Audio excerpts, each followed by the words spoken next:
What is up, guys? Welcome to my review for Supergirl Season 4, Episode 14, titled Stand and Deliver. So this episode definitely got really political, and obviously the whole season has been political, but I feel like the last couple episodes were handling it pretty well, and it wasn't that political, but this episode really got into it, and much like the most of the season, it has not been handling it very well, and this episode is no exception. It did not handle the politics of this episode very well. The episode began with a continuation of last episode with Ben Lockwood being appointed to the head of Alien Affairs. He's trying to repeal the Alien Amnesty Act, which I'm pretty sure was legislated back in season 2 of this show. That was an interesting plot point. It made a lot of sense that he was trying to go do that.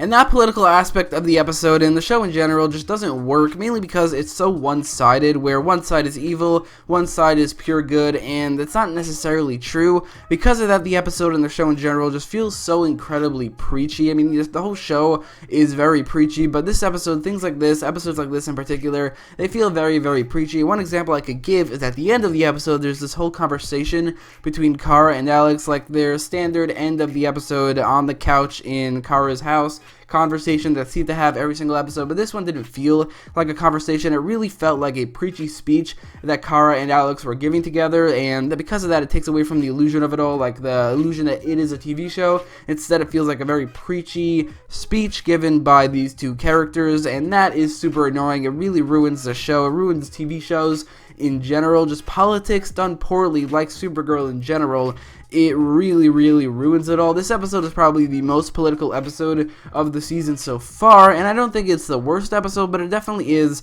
nowhere near the best, especially compared to last episode, which used the Manchester Black team, the Elite, so much better than this episode did.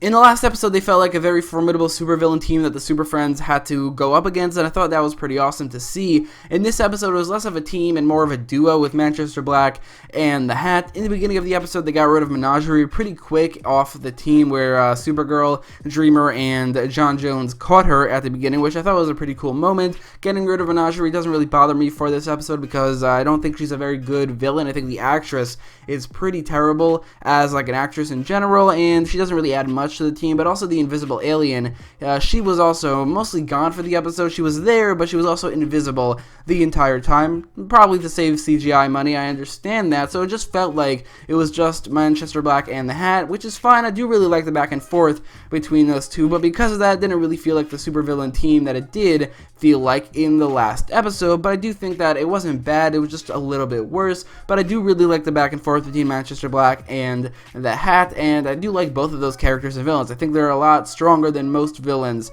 on this show. But the Elite go to the Fortress of Solitude, which, by the way, this means that But the Elite go to the Fortress of Solitude, which that's 2 episodes in a row where we visited the Fortress of Solitude. I mean, if this becomes like the new headquarters of the Super Friends, I wouldn't mind that. It's pretty awesome seeing the Fortress of Solitude. Visually, it looks pretty cool. It's very iconic as a location, so I wouldn't mind it if they just the Fortress of Solitude just became a location on this show that they go to every single episode. But Manchester Black and the Hat, as well as the invisible alien, they go to the Fortress of Solitude.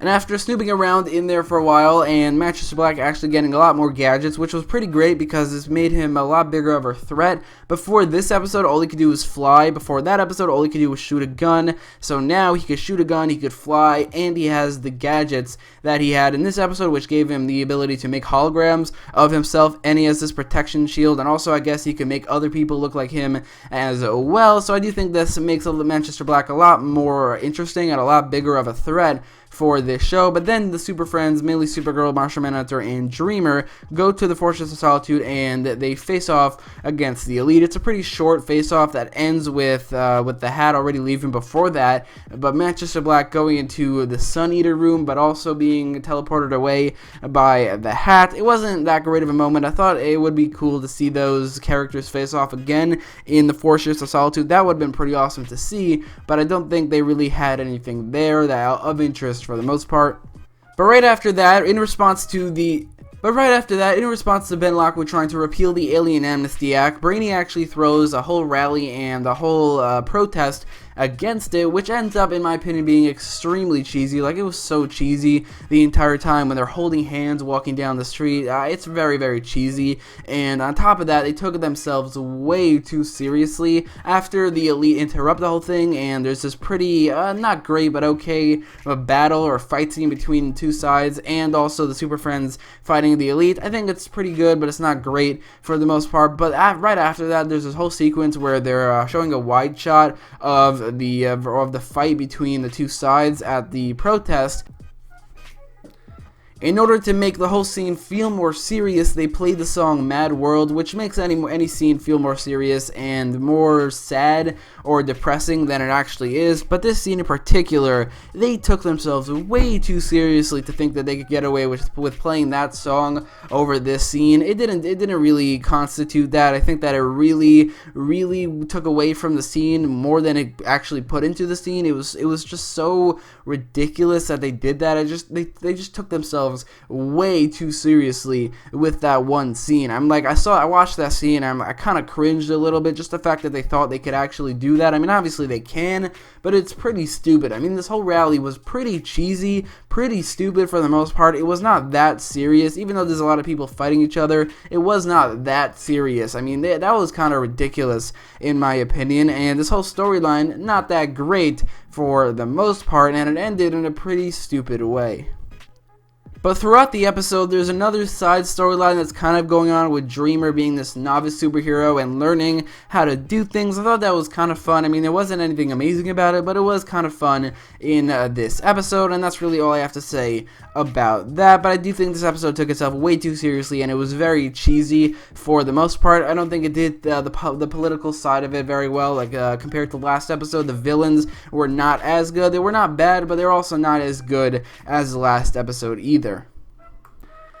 But the episode ended in a pretty insane way where James was actually shot. That was crazy. I did not see that coming, but I feel like he's not dying, and I feel like he's fine, mainly because of the way they shot the scene where they had the gun. They really focused on that gun. I doubt they wanted to kill him off. I feel like they really wanted to just set up another gun control episode, which is insane because last season's gun control episode was easily the worst episode of the show ever, which is saying a lot considering all the terrible episodes they had in the terrible season 1, the pretty bad season 2, and the mostly okay season 3. Somehow, not Kansas, season 3 episode 21 was the worst episode out of all 3 seasons, and also still the worst episode of the show, and some reason they want to do another one, and I'm pretty sure the people behind the show already said that they're going to be another one. There is going to be another one this season, and I am not looking forward to that, but I feel like James is fine, and I feel like this is just to set up that inevitable episode. But if James is dead, then also I don't mind that either. He's a pretty terrible character and a terrible